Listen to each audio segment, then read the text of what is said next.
From the very moment that I said that sentence, I'll figure out how to get to your house. Without knowing it, I signed up for the worst month of my life.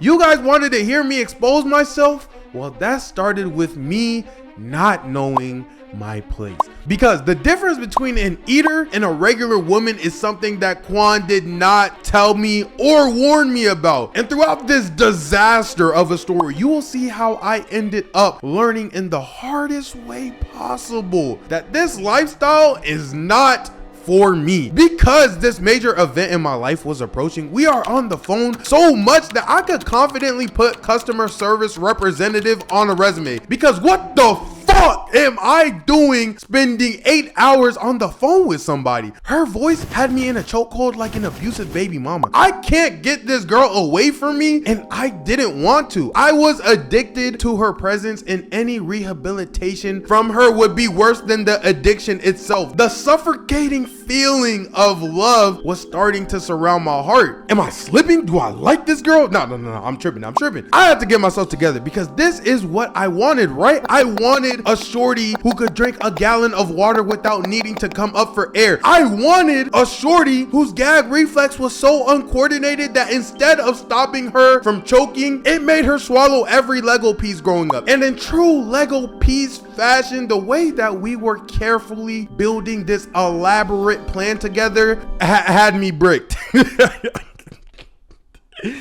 I'm sorry, it was right. Yeah, my fault. But to get out of this house that my parents treated as a maximum security prison, I needed a plan. Because with Haitian parents, unless they know the social security number of every person in her family, then the front porch might as well be North Korea's border, bro. But instead of heaven, my family was gonna send me to Haiti, and they were gonna force me to walk around with a sack of rice on my head talking about some days never finish, massa got me working, Sunday massa set me free. Hey, yo, shut up, Stanley. My parents weren't actually strict. It's more like they just didn't play around, okay? Like if they caught you doing something like any parent would, they would really put belt to, I can't say the word. I didn't have enough experience with sneaking out, okay? It was something that was an art form. It was something that you borderline had to learn how to do. And me, I did not have the technical skills or brain capacity to do that. And the thing is, with all of those things inside my mind at the same time, something internally just wasn't feeling right. And of course, all of this is wrong. I felt horrible throughout the entirety of this process because my parents are good people. They just want to keep me safe. So keeping things away from them makes me feel awful. But you know what doesn't feel awful? A vacuum mouth able to suck the soul out of thin air, okay? And although I am at fault, this girl was definitely not helping me be a better person. And I realized that the more we spent time together. Like I said in the last video, this girl is a professional, even when it comes to lying. She's giving me tactic after tactic and strategy after strategy. She could have given an NFL coach a run for their money the way she was coming up with plays. So after all the chatter and all of the coordination, the plan was simple. Act like I was going to work. I worked at Panera Bread at that time, and my hours were always rotating. So when the day comes, I'll put on my uniform, throw on this goofy ass hat, these tan ass pants, this black ass shirt. I was really looking like a private school student, and underneath I would have a whole different outfit on. The thing is though, I'm a skinny guy, okay? Unless my parents are either blind or think that I've been eating like Phantom, then this isn't gonna work. But we have to make it work. That's the thing. I would always leave for work around 3:30 p.m. to clock in at 4 p.m. And around that time of my life, it wasn't unusual for different cars to come pick me up. Whether that be friends, co-workers, the girl who's desperate for my attention, all of them would help me out. But I couldn't shake the feeling of being scared that my parents were gonna look outside and see a pretty brown skin, lip gloss, hair tied woman in the car and be like, oh, that's not a coworker. You tried to sneak out of the house. Have fun trying to sneak out of Hades. And after going through days and days of this gut-wrenching feeling, I have the I'm not coming text crafted up to perfection. I had Grammarly and Google putting up LeBron and Steph Olympic numbers on this text message. I'm an overthinker. If I think something is gonna go wrong, I am out. I am gone from the whole entire scene. Like, I'm literally inside of my room, like twiddling my thumbs, just thinking and comparing my life with or without this scenario and trying to figure out if I even need to be doing this or not. And the answer, quite frankly, is no. Okay, I had a good out. She knew that my parents were crazy. She knew that my parents were squid. She knew that my parents were Haitian. So all I had to say was, if I told her that I was caught, I knew that she would believe me. The thing is, just like everything else in my life, I'm just too scared to actually send the message. So before I could get the message to her, this girl puts the nail in the freaking coffin. The freaking reason that my fate was sealed and the reason I was going is because on the day of the event, this girl sends me pictures of everything. She decks out her room. I'm talking about candles, face masks, robe, lingerie. Mind you, I am 18. She is 19. In my mind, this isn't stuff you're supposed to see until you're like 23 or 24. I didn't even know that they made lingerie in size I barely graduated high school. R. Kelly is gonna have a field day. So with all that being shown to me, I man up, I stuff these outfits under my clothes and walk out of my house like I'm pregnant. My parents for sure knew something was off, but I think I moved just quick enough to not let their brain like finish downloading the right security measurements to stop me. Like, as their brain was shuffling between sending me to Haiti, grabbing a belt, or taking away my Christmas presents, I was shuffling into her car door. The boldest I have ever been in my life was this moment right here. I just didn't want to let fear stop me anymore. If it's gonna go bad, then I'm just gonna let it go bad. But one thing I won't do is ruin the opportunity for it to go well. And as we're driving, things have kind of gone so smooth, which leads to this quietness in the car. And with empty space always comes something to fill the air. And unfortunately, what filled the air for me was the thought of, why is she so good at this? Like, how much practice does something like this even take? And am I even the only person that she's done this? No, actually, am I the only person she's doing this with currently? Wait, why do I even care about that in the first place? My gut was telling me one thing, saying this is all gonna be fine, but my brain was telling me a whole different story. But you have to, I repeat, you have to listen to your gut. It's the quietest voice with the loudest story to tell. And even though that I'm giving this advice, I am the biggest hypocrite because I didn't even want to listen to my gut. I didn't even want to listen to how I was feeling. And the more that shorty's driving and the farther and farther I get from my house, my head and my heart is just not into it as much as it was before I really got to sit down and kind of think about how everything was going. But like I said, I was young, I was dumb, I was a boy, okay? And instead of interpreting the feelings as a warning, I just interpreted it as fear, and I really wasn't trying to let fear ruin my life. We get to her house, she parks the car crooked. That has nothing to do with the story. She was just a bad driver. We get outside of the car and I'm doing surveillance because girls I talk to are great at planning things, but horrible at remembering small details. I get out of the car, okay, no neighbors see us, all their curtains are closed. Oh my gosh, does this house have cameras? No? Okay, cool. We get inside, she closes the door, and she doesn't lock it. I almost walked out right there. She goes upstairs to her room. I take off my shoes, lock the door, and have my shoes in my hands following behind her. And each step she's taking is leaving a print on the carpet. So I'm walking behind her, then whoosh, whoosh, whoosh, whoosh. I'm wiping away my step, walk some more, whoosh, whoosh, whoosh, whoosh.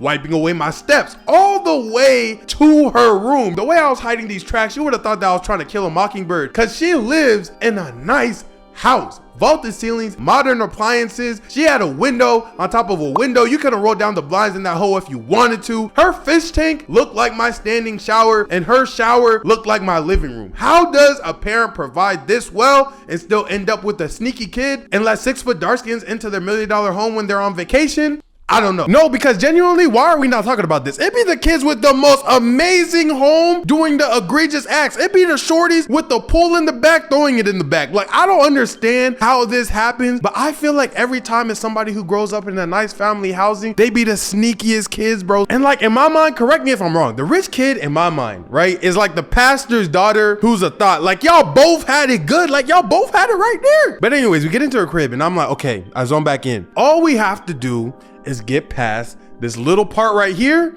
and I'm good. We get to her room and on my life, why does every attractive woman keep a dog on them like they're Joey Chestnut? It's the same script every time. He doesn't bite. I think he likes you. He's just shy. Put that nigga in a kennel, bro. Let me feed him a treat or something and then let him out. Especially if it's a girl who got that peach fuzz on her top lip. Bro, I already let one furry thing slide today. I'm not doing two.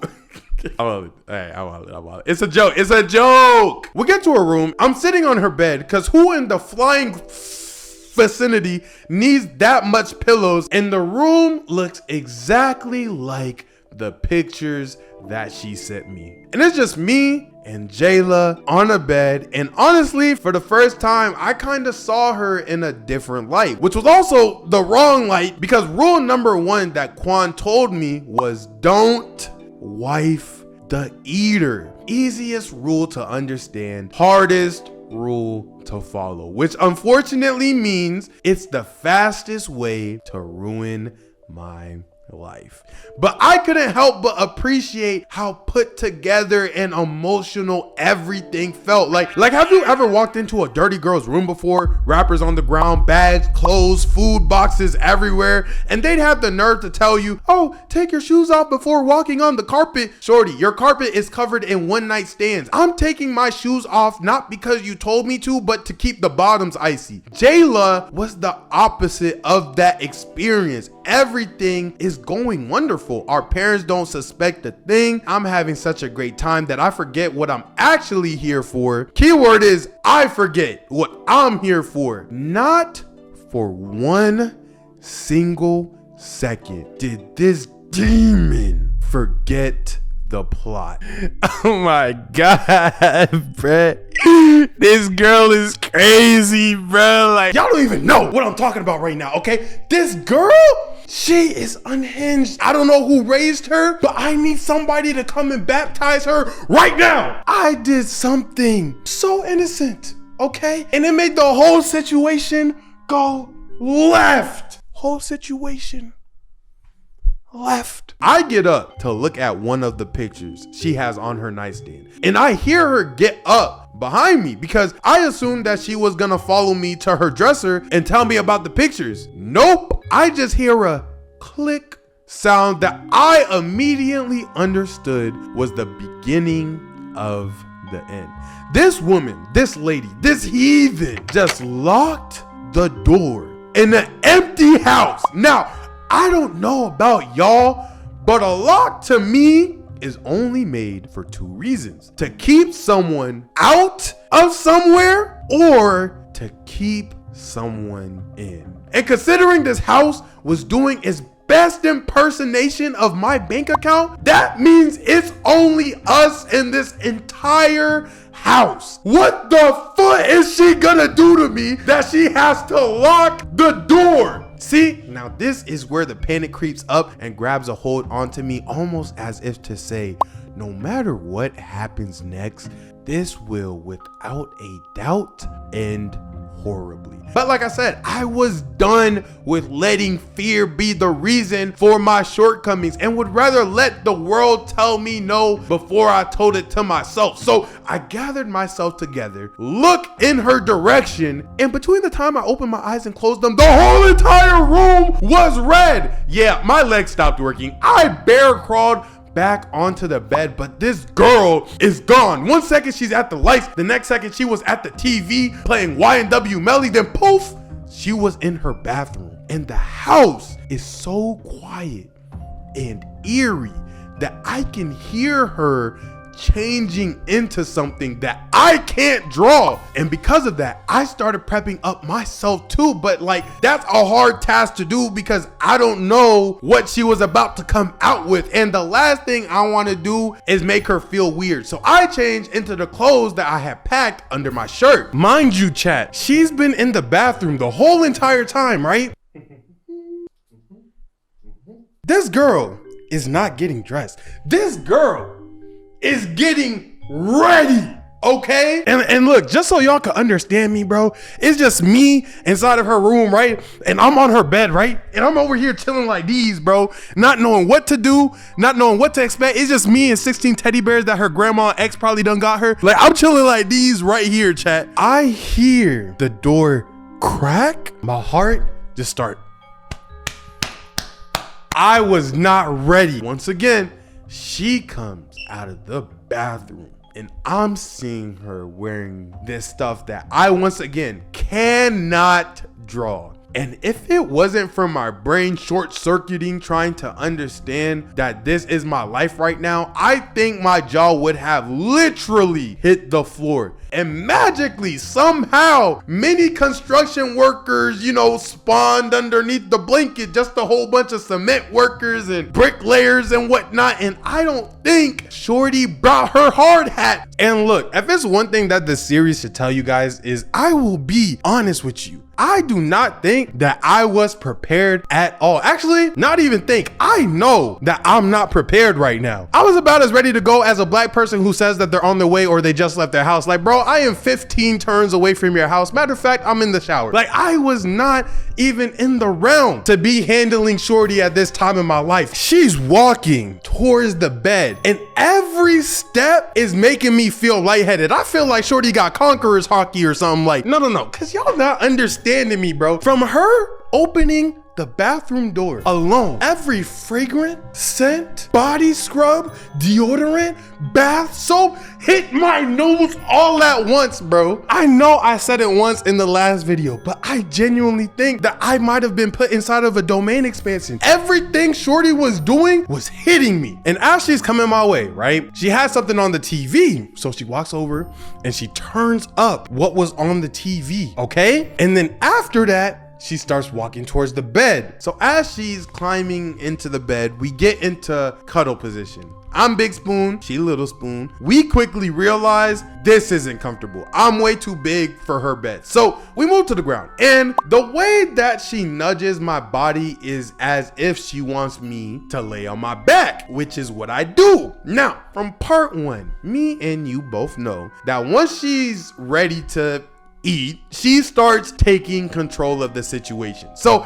I'm getting ready for that. I'm mentally ready only for that. But tell me why I blink and open my eyes to find this girl descending onto my lap. Wait. This is not the agreement. This is on the contract. Whoa, okay, hold on. What do I do? And this is the part of the story where I have to tell you a completely unrelated made up story that has nothing to do with this story. Once upon a time, this nice grown woman in a very fancy outfit was so upset about not getting a proper balloon last time that she walked up to me, the balloon salesman, and reached into his cart and pulled out a really nice, fully filled up balloon. The girl was happy. The balloon was happy. The balloon seller was even happy. But the balloon wasn't expecting to be put inside of her purse.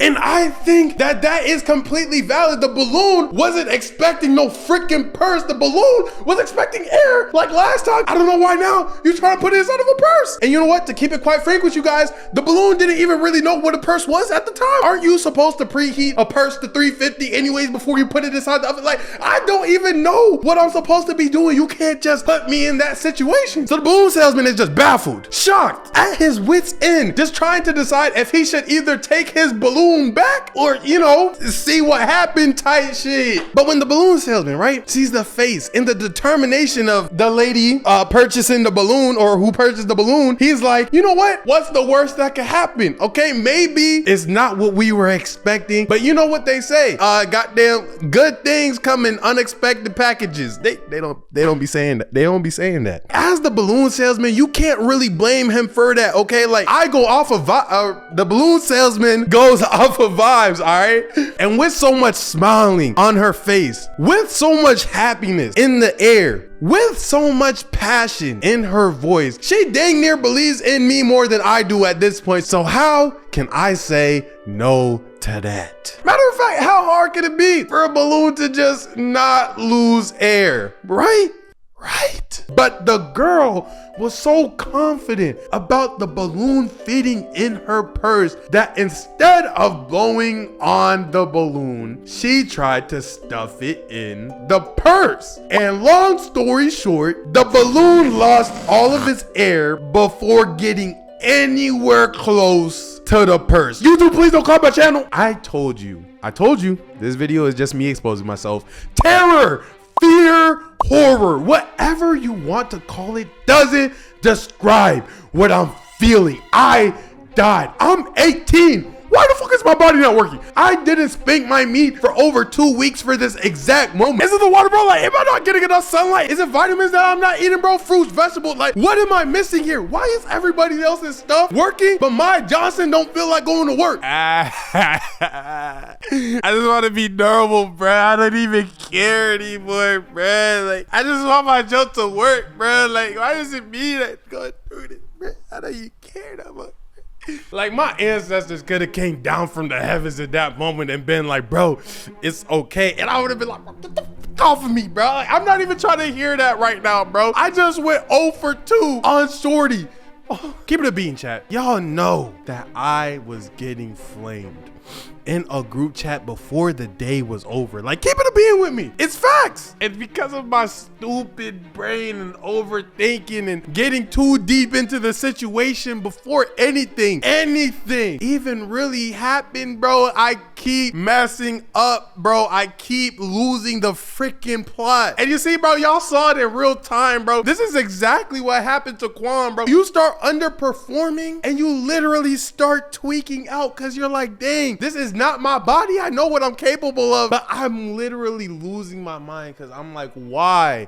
What is the possible reason that this keeps on happening? Like, both now in this moment and in the time of the story, bro, I was really lost in the moment, bro. Like, I was really hurt, okay, damaged. All right, I really needed somebody to like tell me everything was okay. If she didn't hate me before, she definitely does now. And in the midst of me falling deeper and deeper into my head, she grabs me, pulls me towards her, which isn't easy. I'm dead weight at this point, but she pulls me in and hugs me and unexpectedly comforts me, which is a complete 180 from what I was expecting. And then she laughs, but not at me. She laughs and says, it's okay. You don't have to feel bad.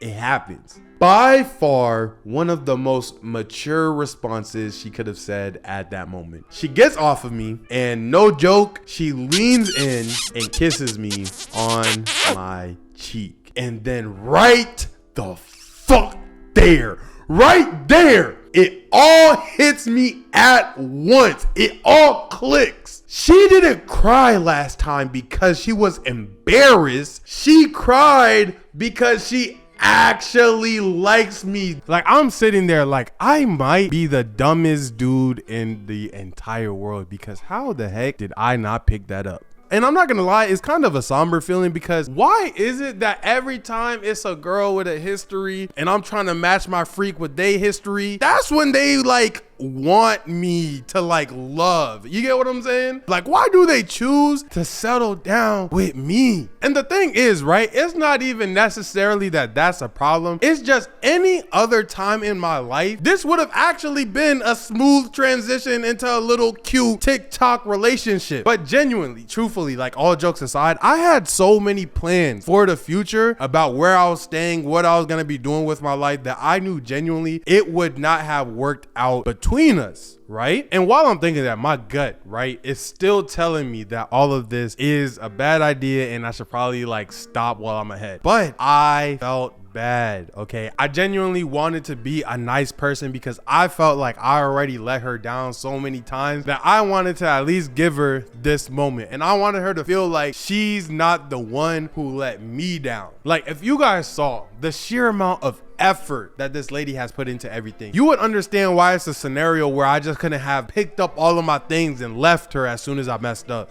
And she, till this day, although being a thought, although being for the streets, has treated me better than any girl that I've still talked to till this like very day. It's like at that time, she just kind of saw something through her eyes about me that I didn't even see about myself. This girl wants to make me / see me happy. That has never happened before. I'm in new territory to the point that instead of anything going on, we spent the day watching Disney films to the point that I didn't just break rule number 1, I completely shattered it. I ended up feeling something in my chest for this girl that no eater should be making me feel. And as fast as this happiness came is as fast as it went. 5 hours of enjoying ourselves went right the hell down the drain, bro. When she leans over to me and says, Stanley, before this day is over, I want to see what's on your phone. And my heart sinks. I had nothing to hide, but it felt like she was treating me like a boyfriend before we got into a relationship, which is bad because now she's leaving her eater role for me and I'm going along with it, because in my mind, I'm like, what's the worst that could happen if we just act like this for like right now? Like just in this moment, what's the worst case scenario that could happen? And guys, when I tell you everything felt so peaceful and so innocent and calm and serene that I let my guard down. And it's because everything was just so peaceful and elegant and serene that her attempt didn't even feel like a red flag, okay? I completely let my guard down. And it's partly in a sense because I know I view relationships and marriages in like the same vein, right? Like you have to be here and then you'll get there. I'm like, okay, cool, we're playing boyfriend. I have to do boyfriend stuff to be her boyfriend the same way that a husband kind of has to do husband stuff to be a husband. The only problem with that logic right there is that going through my phone isn't really girlfriend stuff, if you get what I'm saying. Like, again, the way that I'm thinking about it, right, I have a little bit too much faith in humanity. If I had my dream girl right now, like right now, the important word is dream girl, she would be able to use my phone, my apps, my Instagram, my bank accounts, however she wanted, because me and her would be so similar and I'd be able to do the same thing on her device, because that's how much trust I want to have in my partner and vice versa. And since that is where my mind is at, right, since that is the place that I am thinking that I'm at, I'm just like, here, you know, take my phone, like go ahead, go through it, shorty, like I don't even mind for real. But I would be lying if I said a part of me, like a grain of me didn't feel some hesitation from when I did hand over my phone. Like I didn't necessarily want to 100% do it, but I just also didn't have a problem doing it. I give her my phone, my password, everything. She goes through all of it, finds Nathan. I don't talk to more than one girl at a time. She then reaches for her phone, types her password in instead of telling me, and is gesturing to me like, here, take it. And I'm just looking at it like, Stanley, you better not. You bet not grab that boy. You better not. You bet. This isn't how you want to start it. I promise you it's not. And I know everyone has at least gotten into one interaction, okay, where you just wanted to go through somebody's phone. But I was strong about it because up until this point, I have never even held somebody else's phone that wasn't like a family member of mine. So touching her phone would turn me in to like a completely different person. I would feel like it was such a violation of everything that I'm used to. And so many things have happened over this time period where I already felt like I was turning into a different person. I'm really not trying to add more things onto that list, because how many more morals that I set for myself can I go against and still claim to be the same person at the end of the day? Like, shout out Don, he said it himself, no matter how far you go down the wrong road, it's never a wrong time to turn back. And taking that phone would just send me further down that road that I already don't want to go down. It's to the point where her hand is just like out like this, right? And my hand's like that. And it's just out for so long that it borderline starts to get awkward. All you really have is me breathing sort of heavy, her like holding the phone, probably her hands getting tired. But I'm just genuinely paralyzed by thoughts. It's not even fear at this point. I'm just literally thinking and thinking and thinking and thinking. And even though I know that, I got overtook by the fear of not knowing what she's truly like and who I'm truly dealing with. I don't want to look, but my hand just like already, grabbed her phone. And as I opened her messages, the very first thing I saw, the very first thing that my eyes registered destroyed my soul. Because on her phone, every single text, every single photo, every single thing outside of the last 3 days was deleted off of her phone. And you remember how I said to go with my gut? My gut was screaming, run. I knew this was too good to be true. I knew I should have listened to Quan. I knew I should have stuck to the plan, but here I am in some random house with some random girl, and now I'm in love with a Bob.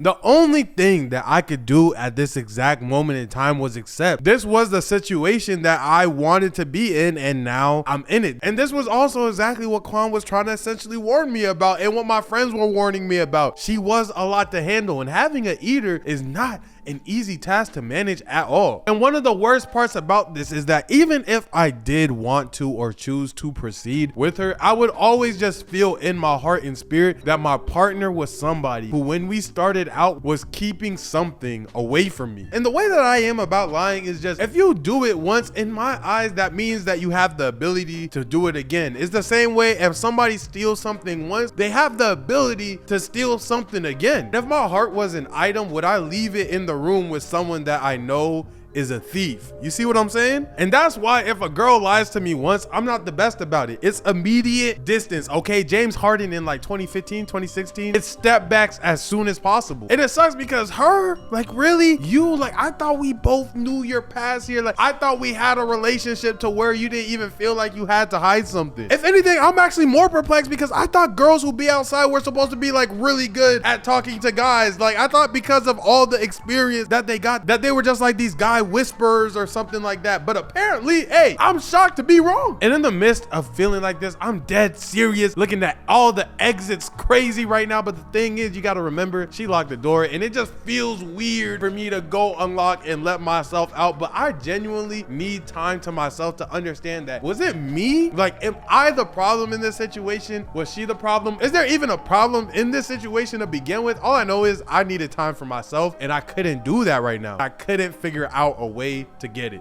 because like, I don't want to believe that she's the problem. So the whole entire time I'm there, I'm kind of giving her the benefit of the doubt and trying to stay inside of the moment. It's like, on the surface, it looks like everything's fine, it looks like everything's cool, but underneath, I'm having a whole anarchy, a whole war, civil rights movement inside of my mind. We go back to just chilling and having fun together, but as time is going on and moving forward, the more and more time that we spend together, the more and more unsettling that it starts to feel. So that leads me to feeling like I'm no longer comfortable with the decisions that I've made. So I'm like, I gotta leave. No, I can't. But I have to. But curiosity is gonna get the best of me. Like, who is this girl? Who is this girl really? I needed to know. I urge you, if you ever have questions for your future partner, find out, figure it out. I urge you to get an answer or leave, but don't ever stay in a feeling or position where you feel curious. Like, you're human the same way that they're human. If they had something that they were unsure about, it would be nice of you to just remedy any discomfort that they're having. And although mine are wrong, like the wrong emotions to have attached to somebody, especially when it's an eater that you probably shouldn't be talked to like this, I did feel like I deserved to get my curiosity and all of my emotions satisfied. Like, in the sense of, I need to understand what's going on. But that just brings me to the plan of how in the world am I going to do it? I could ask around, sure, but like I said, I don't feel comfortable with people just knowing who I'm talking to. And I would absolutely love to just ask her, but you guys seen it, I just seen it. She showed us that she is perfectly capable of lying and or hiding things from us. And on top of everything, on top of all that, if we weren't already in the worst position possible, we don't know her parents, we don't know any of her friends, to even make an educated guess on what type of person that she truly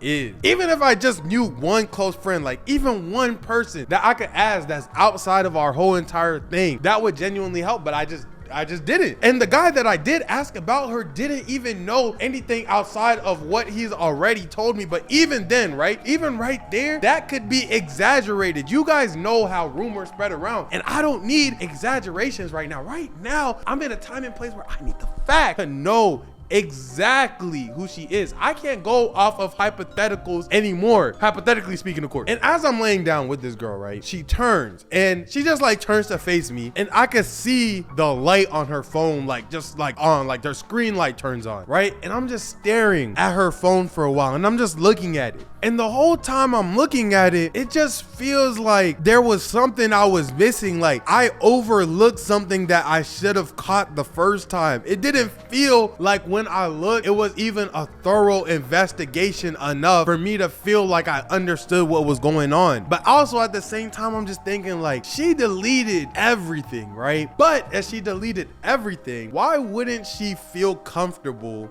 giving me the password to her phone the same way that I was comfortable giving her the password to my phone? Because everything on her phone is deleted, right? But if only there was a place that like kept files and messages like right after you deleted them, or like just somewhere where things didn't get deleted immediately and stayed. But a place like that can't exist because that would be way Stanley, you didn't check the one place where there could be at least a breadcrumb, a gram, just an ounce of who she really is and what her intentions really are. And there was only one way I could think to do it.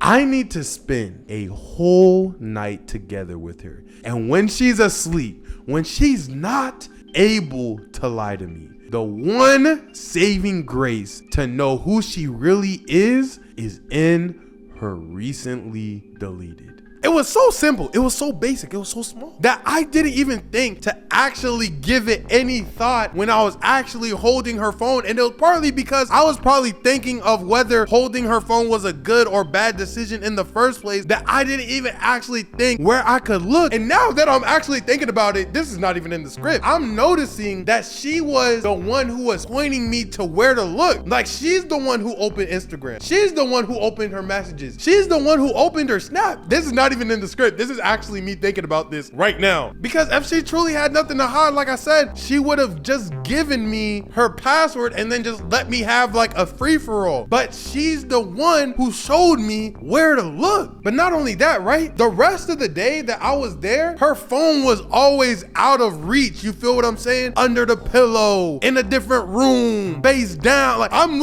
remembering right now. Whoa, hold on. And it's not until I really paid attention that I'm even realizing that her messages or her phone notification is always on D&D. Like, you're not the president, bro. You do not have secret services on your phone. Why is your stuff always on D&D? And mind you, if she's doing things with others, that is fine, okay? It's just like, why are you so set on me wifing you up? And more importantly, why do you care what I'm doing? Or maybe she didn't care what I was doing. Ooh, maybe, nah, this is real time. Maybe she didn't care what I was doing and she knew I wasn't doing anything, but her asking for my phone was so that she could be like, okay, now check my phone. So I think that she wasn't doing anything. You get what I'm saying? Like, does that make sense? I don't actually think she thought that I was hiding anything. In the story, like during the time that this was taking place, I really had to calm down. Like you guys think that I'm joking with this heartbeat thing. I really can't control my heartbeat. And when the shorty was like laying down and cuddling with me, I started feeling like she could feel my heartbeat picking up. Or if she has her like ear on it, you could definitely hear it thumping in my chest. Like it was thumping so much, I wouldn't be surprised if shorty thought that I was nervous and catching butterflies, bro. Like she probably thought I was mad in love. Now, as I'm there with her cuddling, I'm thinking to myself, like, do I be naive, right, in this moment and just ask her right here all out and let the truth hopefully expose itself and come into the limelight? Absolutely not. She likes plans though, right? I'm about to come up with the best plan in the world so that I can figure out exactly what I need to figure out. But then it's like, what do I do? How do I out-scam the scammer and out-plan the planner? I get up and I go to the bathroom. She asked me if everything's okay. Obviously, I'm gonna say yes, but me, I'm a chronic note taker. I need to make sure that I'm having bullet points for everything. But while I'm in her bathroom, I'm not gonna lie, I'm a little nosy. Not too nosy, just a little bit nosy. I just wanna see if there's just a little bit of proof of somebody else coming over to this crib. I started looking around her bathroom to see if anything in here didn't match her, right? So shower, is there hair in there? Okay, that's fine. Sink, okay, smooth. Under the floor mat is some hair that don't really match hers. Now look, I don't know how long that hair's been there. It could have been from 2 years ago. You feel what I'm saying? But also at the same time, it could be her grandparents, or it could be another person of interest who was here like last week. I don't jump that far into conclusion. Really what that did was just give me some hope into the fact that I'm not the crazy one, in the sense that there is a reason for a case right here. Like shorty is definitely iffy. That's what I'm trying to prove. That's what I was trying to find out. But if it was one thing for sure and two things for certain, it was that I am going to have to do something that I have never done before. I needed to search for the truth within her phone as she lays asleep, because only then would I know the real Jayla. So instead of airing myself out, if you guys get this video to 15K likes, I'll explain why Jayla is the girl who forever changed me. With that being said, it's a wrap. Fade to black.